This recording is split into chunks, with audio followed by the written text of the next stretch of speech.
प्रिय दर्शकों, सत्य वचन ज्ञान पर आपका स्वागत है। कृपया वीडियो को बीच में से अधूरा ना छोड़े। लाभ नहीं मिलेगा तो शुरू करते हैं। मायके से भूलकर भी न लाएं महिलाएं, ये एक चीज बर्बाद कर देती हैं घर की खुशियां। क्या आप जानते हैं कि बेटियों को शादी के बाद कौन सी चीजें अपने मायके से ससुराल लेकर कभी नहीं जाना चाहिए? आइए जानते हैं कि बेटियों को भूलकर भी नहीं लानी चाहिए ये चीजें। जब बेटियां मायके से ससुराल जाती हैं, तो हमारे भारतीय परंपरा में माता पिता अपनी बेटी की खुशी के लिए उसे हर वह चीज शादी के बाद प्रदान करते हैं। ये अक्सर देखा गया कि जब भी बेटियां अपने मायके जाती है, कुछ ना कुछ जरूर लेकर आती है। जिन चीजों की जरूरत रोजमर्रा की जिंदगी में उनकी बेटी को जरूरत पड़ती है। यदि आप नहीं जानते हैं, तो आपके लिए यह जानना बहुत ज़रूरी है, क्योंकि कई बार हम खुशी-खुशी में अपनी बेटियों को बहुत सी ऐसी चीज़ें दे देते हैं, जिसे देना अशुभ माना जाता है। धर्म के अनुसार, शास्त्र के अनुसार एवं बहुत सारी नीतियों के अनुसार गलत चीज़ें यदि बेटियां शादी के बाद यदि वे जाती है, तो उसके गृह परिवार में अशांति जा जाती है। यहाँ तक कि बेटी के सुहाग पर भी उसका असर कभी-कभी पड़ जाता है। आखिर क्या है वह चीजें जिसे बेटियों को कभी भी शादी के बाद मायके से नहीं ले जाना चाहिए? नमक। नमक का काम होता है चीजों को नमकीन करना।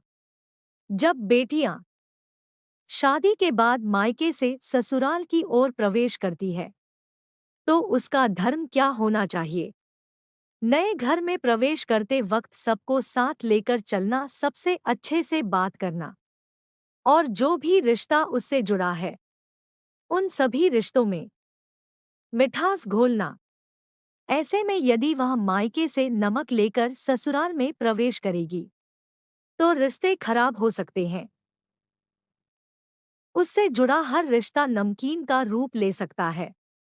ऐसा भी माना जाता है कि यदि नवविवाहित बहू अपने मायके से नमक रूपी कोई वस्तु अपने ससुराल लेकर आती है, तो उसका सम्मान आजीवन अपने मायके के लोगों के साथ जुड़ा रहता है, लेकिन उसका संबंध अपने ससुराल वालों के साथ कभी भी सही तरीके से जुड़ नहीं पाता है। वह रिश्ता मीठा कभी नहीं बन पाता है। इसलिए बेटियों को विदा करते वक्त कभी भी नमक का कोई सामान ना दें। अचार। बसारी बेटियों को शादी के बाद विदा करते हुए माता पिता उसके पसंदीदा अचार को बनाकर भेज देते हैं, लेकिन ऐसा करना भी धार्मिक रूप से बुरा गलत माना जाता है।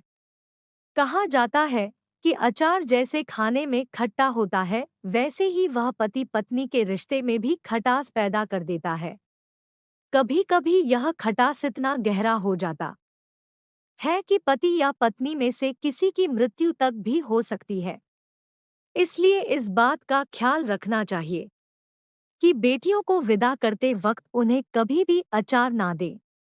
माता पिता का अच्छापन कभी कभी उनकी बेटी पर भारी पड़ जाता है। गैस चूल्हा। शादी के बाद रसोई की एक रस्म होती है। उस रस्म में बेटी मायके से दिए गए गैस चूल्हे का प्रयोग करें, ऐसा बहुत से माता पिता के मन में इच्छा होती है। इसलिए वह अपनी बेटी को विदा करते वक्त उसे चूल्हा प्रदान करते हैं, लेकिन ऐसा बिल्कुल भी नहीं करना चाहिए। शास्त्रों के अनुसार कहा जाता है कि यदि नवविवाहित दुल्हन अपने मायके से चूल्हा लेकर ससुराल में प्रवेश करती है, तो इसका सीधा असर उस घर के गृहस्थ पर होगा। ऐसा करने से नई दुल्हन नए परिवार में प्रवेश करते ही अपना चूल्हा, अपना रसोई बिल्कुल अलग कर लेगी, जो बिल्कुल भी अच्छा नहीं माना जाता है। इसलिए बेटियों को विदा करते वक्त गैस चूल्हा ना देकर आप उसे किचन से संबंधित चीजों को दे दीजिए।